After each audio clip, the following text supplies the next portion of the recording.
Hi guys, ಎಲ್ರಿಗೂ ನಮಸ್ಕಾರ. ಎಲ್ಲರೂ ಹೇಗಿದ್ದೀರಾ? ಎಲ್ಲರೂ ಚೆನ್ನಾಗಿದ್ದೀರಾ? ಪ್ಲೀಸ್ ಎಲ್ಲ ಸಪೋರ್ಟ್ ಮಾಡಿ, ಸಬ್ಸ್ಕ್ರೈಬ್ ಮಾಡಿ ವಿಡಿಯೋಸ್ನ ನೋಡಿ ಮತ್ತು ಸ್ಕಿಪ್ ಮಾಡ್ದಿರಾ ವಿಡಿಯೋಸ್ ನೋಡಿ. ನಾನು ಆದಷ್ಟು ಒಳ್ಳೆ ಕಂಟೆಂಟ್ನ ಕೊಡೋಕ್ಕೆ ಟ್ರೈ ಮಾಡ್ತೀನಿ. ಸ್ವಲ್ಪ ಟೈಮ್ ಆಗುತ್ತೆ, ಹೊಸಬ್ಳಲ್ವಾ, ಸುಧಾರಿಸ್ಕೊತಾ ಇದ್ದೀನಿ ಇನ್ನು. ಇವತ್ತಿನ ಥಂಬ್ನೇಲ್ ನೋಡಿ ನಿಮ್ಗೆ ಗೊತ್ತಾಗಿರುತ್ತೆ ಇವತ್ತಿನ ವಿಡಿಯೋ ಯಾವುದ್ರ ಮೇಲಿದೆ ಅಂತ ಅಂದ್ಬಿಟ್ಟು. ಇವತ್ತು ನನ್ನ ಲಡ್ಡು ಪಾಪು ಟೈಮಿನ ಪ್ರೆಗ್ನೆನ್ಸಿದು ಸ್ಕ್ಯಾನಿಂಗ್ ರಿಪೋರ್ಟ್ ನನ್ನ ಕೈಲಿರೋದು. ಇವತ್ತು ಅದರ ಬಗ್ಗೆನೇ ವಿಡಿಯೋ ಮಾಡ್ತಾಯಿದ್ದೀನಿ.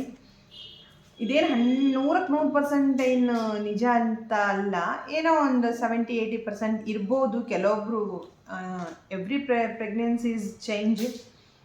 ಒಬ್ಬೊಬ್ಬರು ಪ್ರೆಗ್ನೆನ್ಸಿ ಒಂದೊಂದು ಥರ ಇರುತ್ತೆ. ಇವಾಗ ನನಗೆ ವಾಮಿಟ್ ಆಗಿ ಬಾಯ್ ಬೇಬಿ ಟೈಮಲ್ಲಿ ವಾಮಿಟ್ ಇತ್ತು, ಗರ್ಲ್ ಬೇಬಿ ಟೈಮಲ್ಲಿ ವಾಮಿಟ್ ಇರಲಿಲ್ಲ. ವಾಮಿಟ್ ಇಲ್ಲದೆ ಇರೋರಿಗೂ ಬಾಯ್ ಬೇಬಿ ಆಗ್ಬೋದು, ವಾಮಿಟ್ ಇದ್ದವ್ರಿಗೂ ಬಾಯ್ ಬೇಬಿ ಆಗ್ಬೋದು. ಅದೇನು ನಿಜ ಅಲ್ಲ. ಗಂಡಾಗಲಿ ಹೆಣ್ಣಾಗಲಿ ಮಗು ನಮ್ಮದೇ ತಾನೇ. ನಾವೇನು ಗಂಡು ಮಗು ಆಯಿತು, ಅಯ್ಯೋ ಗಂಡಾಗೋಯ್ತು, ಅಯ್ಯೋ ಹೆಣ್ಣಾಗೋಯ್ತು ಅಂತೇನು ಹೇಳಲ್ಲ.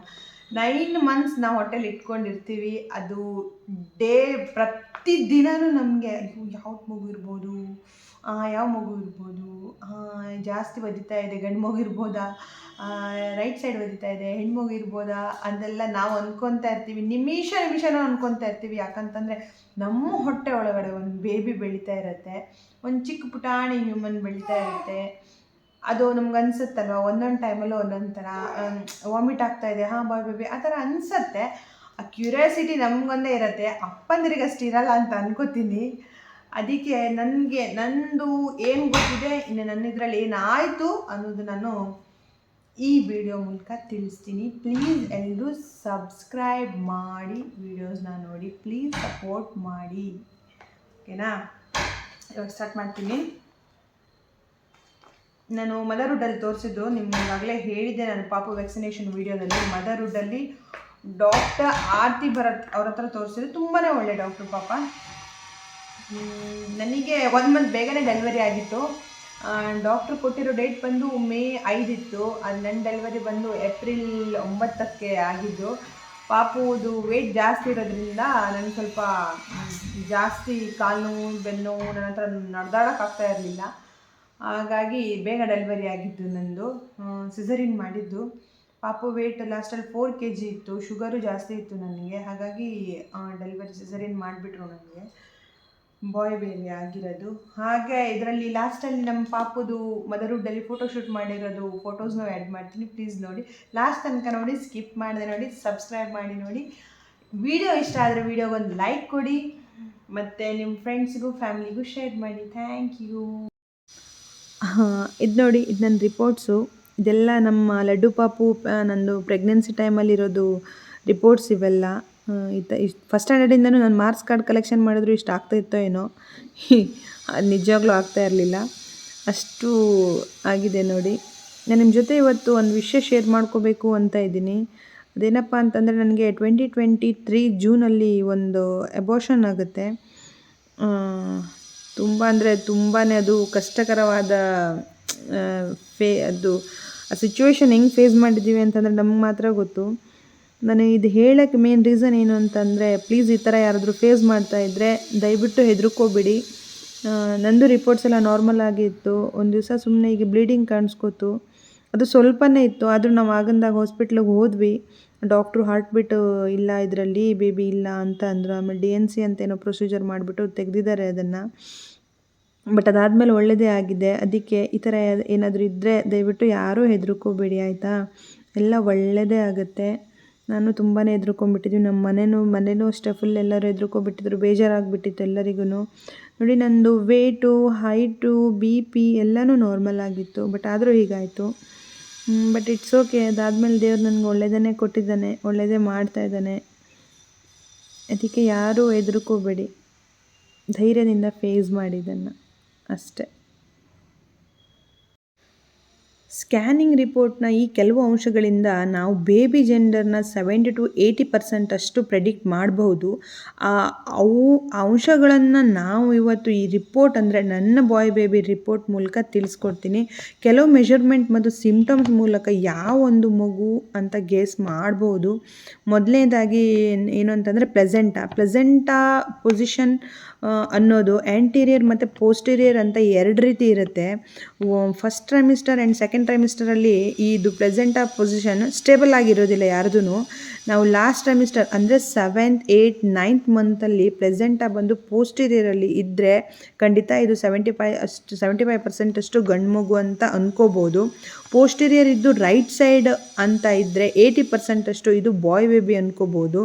ಇದು ರ್ಯಾಮ್ಸೆ ಥಿಯರಿಯಲ್ಲೂ ಮೆನ್ಷನ್ ಮಾಡಿದ್ದಾರೆ. ಇದನ್ನು ನೀವು ಸ್ಕ್ಯಾನ್ ಮಾಡುವಾಗ ಅಲ್ಲಿ ಸೋನೋಗ್ರಾಫರ್ನ ಕೇಳಬೇಕು.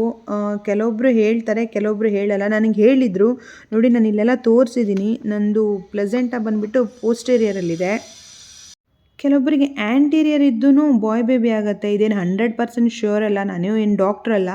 ನಾನು ಸ್ಕ್ಯಾನಿಂಗ್ ನನ್ನ ಪ್ರೆಗ್ನೆನ್ಸಿಯಲ್ಲೂ ಸ್ಕ್ಯಾನಿಂಗ್ ರಿಪೋರ್ಟ್ಸ್ ನೋಡಿಕೊಂಡು ಆಮೇಲೆ ಫ್ರೆಂಡ್ಸ್ ಹತ್ರ ಎಲ್ಲ ಕೇಳಿದಾಗ ಈ ಥರ ಹೇಳಿದರು. ಅದಕ್ಕೆ ನಿಮಗೂ ಹೇಳ್ತಾ ಇದ್ದೀನಿ ಅಷ್ಟೇ. ನೆಕ್ಸ್ಟ್ ಬಂದು ಎಚ್ ಸಿ ಅಂದರೆ ಹೆಡ್ ಸರ್ಕಾನ್ಫರೆನ್ಸ್. ಆ ಹೆಡ್ ಸರ್ಕಾನ್ಫರೆನ್ಸಲ್ಲಿ boy baby H C compare ಮಾಡಿದರೆ ಗರ್ಲ್ ಬೇಬಿಗಿಂತ ಜಾಸ್ತಿ ಇರುತ್ತೆ ಅಂತ ಅಂತಾರೆ. But I am not sure. ಇದು NT ಸ್ಕ್ಯಾನ್ ಮತ್ತು ಎನಾಮಲಿ ಸ್ಕ್ಯಾನ್ನಲ್ಲಿ ಗೊತ್ತಾಗುತ್ತಂತೆ. ಬಟ್ ನಾನೇನು ಶ್ಯೂರ್ ಇಲ್ಲ ಇದರಲ್ಲಿ, ಯಾಕಂತಂದರೆ ನನಗೂ ಕರೆಕ್ಟಾಗಿ ಗೊತ್ತಿಲ್ಲ ಇದು ಏನು ಎತ್ತ ಅಂತ. ನಾನು ನೋಡಿದೆ, ನಂದು ಪಾಪುದ ಸ್ಕ್ಯಾನಿಂಗ್ ರಿಪೋರ್ಟಲ್ಲಿ ನೋಡಿದಾಗ ಅಷ್ಟೇ ನನಗದು ಗೊತ್ತಾಗಿಲ್ಲ. ಬಟ್ ಅದ್ರ ಮೇಲೆ ಅಷ್ಟು ಇದು ಇಲ್ಲ ನನಗೆ. ಇಲ್ಲಿ ನಾನು ಗ್ರಾಫ್ ಕೊಟ್ಟಿದ್ದನ್ನು ಮೆನ್ಷನ್ ಮಾಡಿದ್ದೀನಿ. ನಿಮಗೇನಾದರೂ ಯೂಸ್ ಆಗ್ಬೋದೇನೋ ಅಂತ ಅಷ್ಟೇ. ಥ್ರಿಲ್ ಇರುತ್ತಲ್ಲ, ಕ್ಯೂರಿಯಾಸಿಟಿ ಇರುತ್ತಲ್ಲ ಅಂಥವರಿಗಿದು. ಇನ್ನೂ ಒಂದು ಮೆಷರ್ಮೆಂಟ್ ನೋಡಬೇಕು ಅಂದರೆ CRL ಅಂತಂದರೆ ಕ್ರೌನ್ ಲೆಂತ್ ರಂಪ್. ಇದು ಬೇಬಿ ಲೆಂತ್ ಎಷ್ಟಿರುತ್ತೆ ಅಂತ ತೋರಿಸುತ್ತೆ. ಹೆಡ್ ಟು ಟಾಯ್ ಎಷ್ಟಿರುತ್ತೆ ಅಂತ ತೋರಿಸುತ್ತೆ. ಜನರಲ್ಲಾಗಿ ಬಾಯ್ ಬೇಬಿ ಫೀಟಸ್ ನಾರ್ಮಲ್ಗಿಂತ ಜಾಸ್ತಿ ತೋರಿಸಿದ್ರೆ ಅದನ್ನು ಬಾಯ್ ಬೇಬಿ ಅಂತ ಕನ್ಸಿಡರ್ ಮಾಡ್ಬೋದು. ಇದು ನನ್ನ ಪ್ರೆಗ್ನೆನ್ಸಿಯಲ್ಲಿ ನಿಜ ಆಗಿದೆ.